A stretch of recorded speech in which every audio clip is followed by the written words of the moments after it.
Nice to have you on your screen today for an face-to-face interview with you.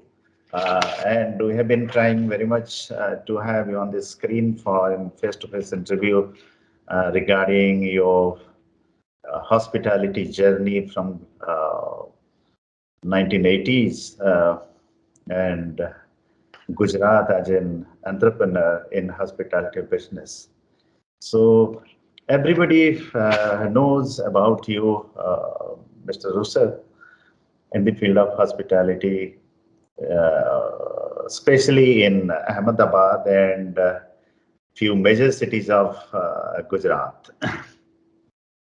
And today I would like to, know a little bit of the information about your hospitality journey right from the beginning. So, Mr. Rishabh, can you, we'd like to hear from your mouth,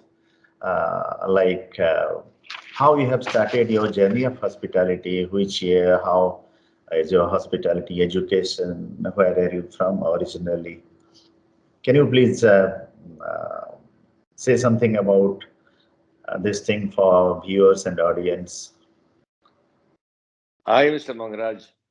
I want to thank you for inviting me to talk to all your students. I have been associated with you and the institute for some time now, and it is an honor. So I was the batch of 79 that passed out from the Bombay Catering College in 1979, and after which I got selected as a management trainee at the Taj. So I worked at the Taj Bombay, and I was there for a very short duration from 79 to 81. In 81, I realized that I had enough of working in a five-star hotel and I would like to work in a smaller property. And so I came back to Ahmedabad. I am from Ahmedabad, born and brought up here. Of course, I did my schooling out of Ahmedabad in a public school, and also my catering, I did it in Bombay. So I then in 1981, I was invited by Mr. Hasmukh Shah, who owns the Patang Revolving Restaurant. This Patang Revolving Restaurant was run by the Senator Group, which was a breakaway of the top ITC management. And we had Mr. Godok and Mr. Surinder Bahadur and all, and they are icons today. And they were the people who started this. And they started Patang. So the Senator Group comprised of brilliant people, and they had the best of staff from the Hyatt, from ITC, from Taj. So they had staff from handpicked staff. But unfortunately, that project didn't take off the way they had expected. And one of the main reasons why it didn't take off the way it was supposed to. It's a beautiful restaurant and fantastic chefs and everything. But the people who came to run it, unfortunately, could not understand what the local palate was. They couldn't understand how to relate to the local Gujaratis. And somehow, maybe because of attitude problems and everything, it didn't work out. And the restaurant started failing and people didn't appreciate the food. And they had the topmost chefs. We had Mr. Panal Sharma, gold medalist. He was a gold medalist chef, won awards in Singapore also for Indian food. But somehow it could not lift. And that is when I was approached that either you now take it over, because he told that group to leave because it was doing very badly financially. And I took it over. And we did a lot of advertising, image building, changed the entire menu, revamped it, everything. And very, very gradually, with a lot of advertising, that restaurant slowly turned. And Patang then became a name. And there were huge lines outside. And then for that group, I opened up also at the base of the restaurant, a restaurant called Garden Cafe. Fantastic restaurant, did very, very well as a coffee shop and a night place. And then I opened the first pastry shop in Ahmedabad for this group, which was called Pastry Wagon.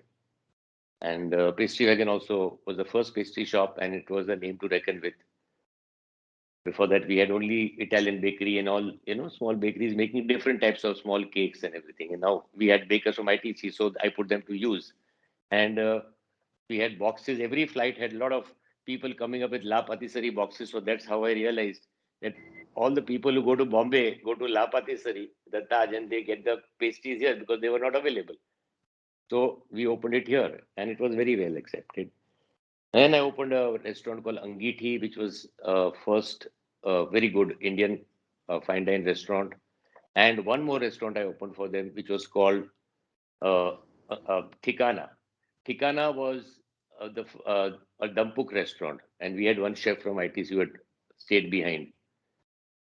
His name was Tofik, and he took out excellent Damka Khana, and that also took off very well. But then I again got the entrepreneurial thing myself because I wanted to now do something for myself. Now I'd done this for Mr. Asmukh Shah, and now I wanted to do something for myself. And then in 1990, I left this group because they were doing very well. There were so many other branches, restaurants, everything. I wanted to do my own.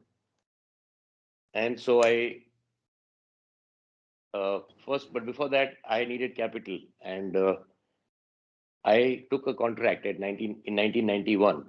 This was in the Elizabeth Gymkhana Club. 1991, we took the contract. And even today, that contract is on, and we are the official caterers for Elizabeth Gymkhana, which caters primarily to the IAS, IPS officers and a top class businessmen. It was started by Mr. Arvind Lalbhai during those days. So in 91, I did a Gymkhana. Then in 1992, I wanted to start a restaurant. My first restaurant was Mirch Masala, which was at CG Road. This idea came to me because I had done a food festival when I was in Patang. It was a dhaba food festival. So it was dhaba khana with angithis and all these patilas put outside, and there was live jalebis and everything going on, and it was typical roadside restaurant. And I decided that if you make a restaurant, it has to be different from all the other restaurants. And eating out is a meal experience. Why does somebody go out? Food they can call for home, they can cook at home, they can do everything. But you go out, besides the food, it is also a meal experience. And that is the reason why when I made Mirch Masala, I made it into a theme, and that is the dhaba theme. Right. It is the outside which is bought inside. So you're sitting inside and you're looking at a roadside dhaba, but with air conditioning and hygiene and all that.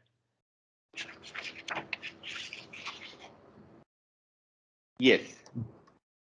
Yes. So that is what Mirch Masala was, and it had a lot of Bollywood. We got a lot of Bollywood fun slogans put up, a lot of antiques put up, and that's how the Mirch Masalas are. It's a fun place. When you sit down, you look at everything, you read everything, you take everything inside, and it brings a smile to your face. We had people coming in from all the hotels also around. They would come, they would live in the top hotels, but they would come and dine with us, and it was one of Right. the restaurants of Ahmedabad. Sir, And coming to the, Haji, please carry on. after which I set up Tomatoes. Tomatoes was set up in '94. The first one again being on CG Road, because at that time CG Road was the high street, the road of Ahmedabad. So it was set up on, both the restaurants were set up on CG Road.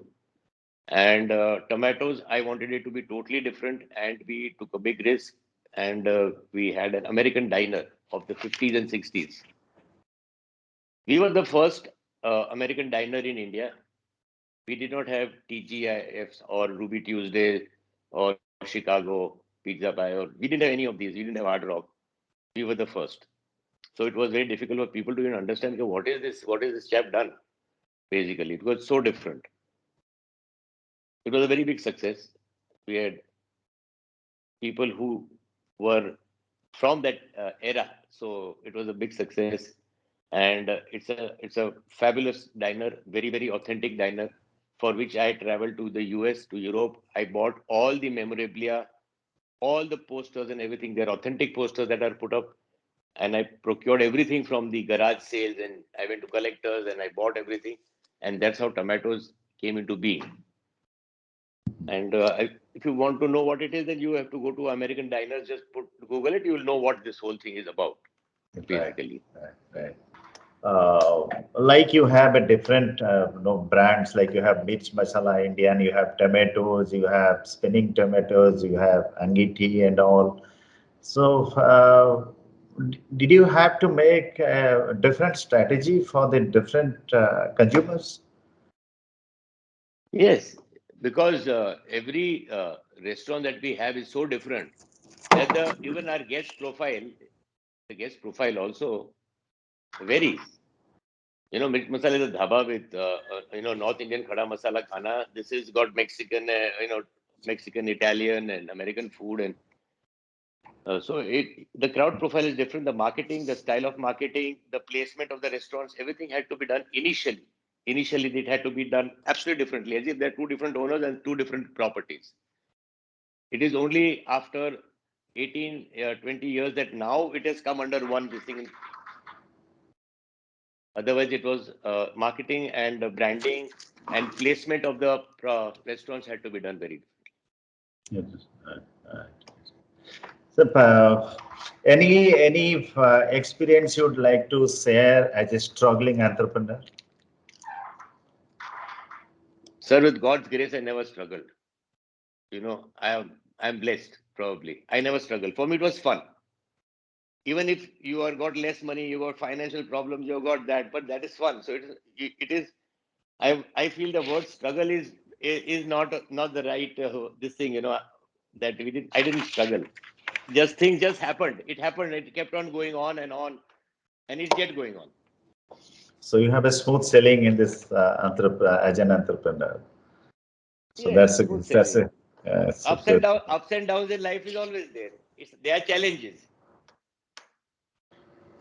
Like example, in present situation, the place Ahmedabad, it has almost 50% of vegetarian and non-vegetarian cuisine.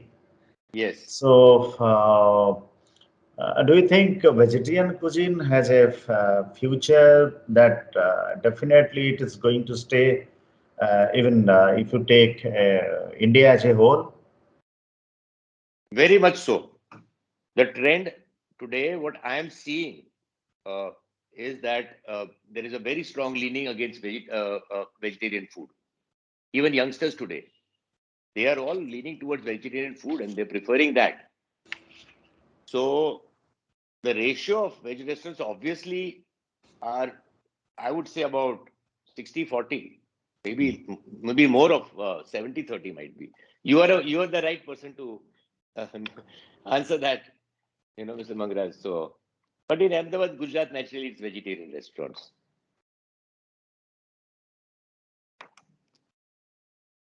Sir, what is the challenge you face maximum in running a commercial restaurant? What is the biggest challenge that you have? The challenge is the biggest challenge in today's market is to keep on increasing your turnover. The reason is that today the restaurant industry, even before the pandemic, the recession was on. There's a very strong recession that was on. And because of that, raw materials, electricity, everything was going up at a phenomenal rate. Salaries, everything was just going up.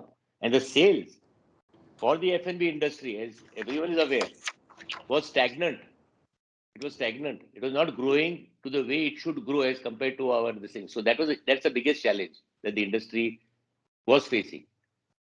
and is facing today. Okay, sir. Sir, what will be your advice to the youngsters who are studying hospitality or hotel management in the present situation? Uh, so, what they should follow, and what will be your advice? Because what we have been watching is that very few people are pursuing the entrepreneurship in hospitality business, maybe running a restaurant or a small eatery. Many people are not coming up. So how to, encourage them and how to motivate them? Any tips from your side to the youngsters? I feel, sir, that first of all, catering, it has to be in your blood. It has to be a passion.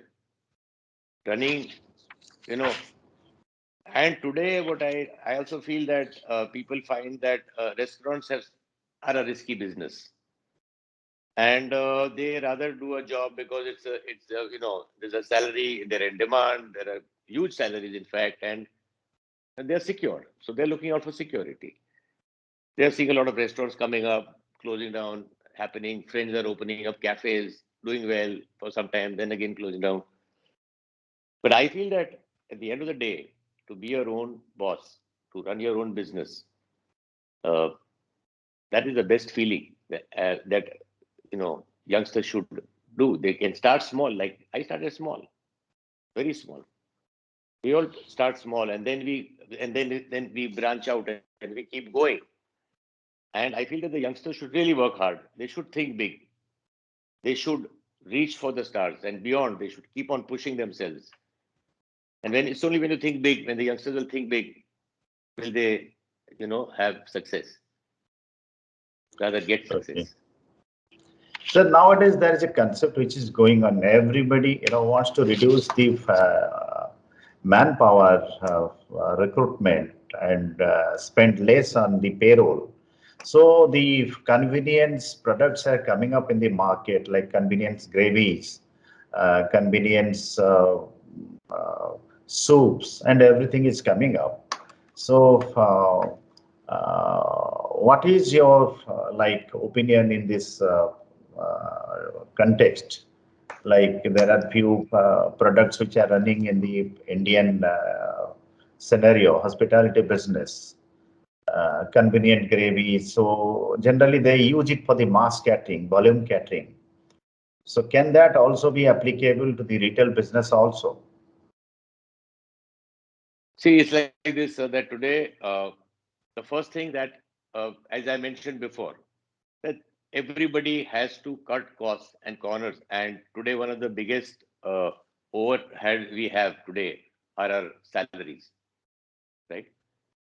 And that's why the time has come for all the hotels. The hotels have been doing it long ago. Restaurants also are doing it. We tell our people that now start multitasking. Everybody has to work in a kitchen, for example. Everyone has to work in every department. In our time, because or some just a few years ago, it was Chinese is separate. You know, Conti is separate, Indian is separate, Tandoor is separate, everything is separate departments. Now the chefs have been told very clearly, train your guys up and have multitasking. So that is the reason why you were saying that, okay, that's the reason why people are forced to cut corners and do multitasking and cut down on workforce. Number two was, you asked me about ready gravies and this thing. That is part of it. That today the base is available today. So today, if I have to grow in numbers, like I want to put up 40 of my Mirch Masalas all over pan India, I am going to look out for a vendor who is going to give me my three basic gravies made according to my recipes and sign a contract with me. Now, when that happens, I can multiply and I can have a quality that is absolutely standardized. So this is the future. This is what is going to happen today. If I want to go to, I want to set up in America. Already we are looking at America. Someone is interested to take a master franchisee. So this is what we are working at. And okay, then this person is going to send all the gravies there, and then it is only going to be assembled in the frying pan. There, our secret spices and everything are going to be put on top and everything, and then it will be twisted so that our recipes stay with us. Right. Totally. Uh, But that is the future. That is the future. right. Now, sir, the last question I'll be, your opinion. I would like to know, like during the pandemic, do you think there'll be any change in the menu or the food serving style or food service operation? Anything? Are you forecasting or forcing those things? So the pandemic has become the biggest eye opener for everybody in our industry. It has brought us all down to our feet, up to the ground. Uh, Obviously, social distancing, everything that I needless to say, all the top restaurants are doing it and hotels are doing it, right? So social distancing is being done. Guests are not happy. They're coming in one car, they live in one house. When they come to the restaurant and they're celebrating birthday, we say separate out all that. So those are some issues that are there.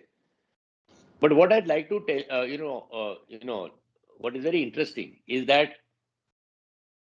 today our turnover is increased and is a lot more over what it was before the pandemic hit us.